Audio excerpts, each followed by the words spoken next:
एक छोटे से गांव में रामू नाम का एक गरीब लकड़हारा रहता था। उसके पास न जमीन थी न धन दौलत। उसकी झोपड़ी जंगल के किनारे थी। रोज सुबह वह अपनी कुल्हाड़ी उठाता और जंगल में लकड़ी काटने चला जाता। उसी लकड़ी को बेचकर वह अपनी पत्नी और छोटे बेटे का पेट पालता था। रामू ईमानदार और मेहनती था, लेकिन उसकी गरीबी कभी उसका साथ नहीं छोड़ती थी। रामू हर दिन सूरज निकलने से पहले उठ जाता। वह थोड़ा सा सूखा चावल खाकर जंगल की ओर चल देता। जंगल में ऊंचे ऊंचे पेड़, पक्षियों की आवाज और ठंडी हवा उसका स्वागत करती। वह घंटों मेहनत करता, पसीने से तर हो जाता, फिर भी शिकायत नहीं करता था। एक दिन रामू की पत्नी बीमार पड़ गई। घर में दवा के लिए पैसे नहीं थे।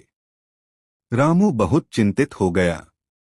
उसने सोचा, काश आज मुझे ज्यादा लकड़ी मिल जाए। उस दिन वह जंगल के और गहरे हिस्से में चला गया। जंगल के अंदर उसे एक सुंदर नदी दिखी। नदी का पानी बिल्कुल साफ था। रामू नदी के किनारे पेड़ काटने लगा। अचानक कुल्हाड़ी उसके हाथ से फिसल गई और नदी में जा गिरी। कुल्हाड़ी गिरते ही रामू घबरा गया। वही उसकी रोजी रोटी थी। वह रोने लगा और बोला, हे भगवान, अब मैं अपने परिवार का पेट कैसे पालूंगा। तभी नदी से एक तेज रोशनी निकली और जल देवता प्रकट हुए।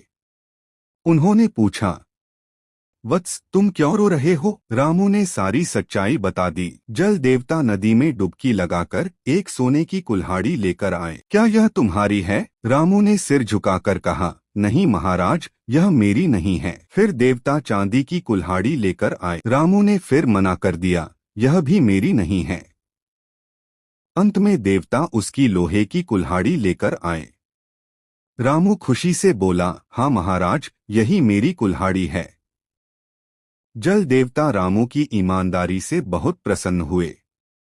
उन्होंने तीनों कुल्हाड़ियां रामू को दे दी और कहा, ईमानदारी का यही फल होता है। रामू घर लौटा। उसकी पत्नी और बेटा यह देखकर बहुत खुश हुए। अब घर में पैसों की कमी नहीं रही। रामू ने पत्नी का इलाज करवाया।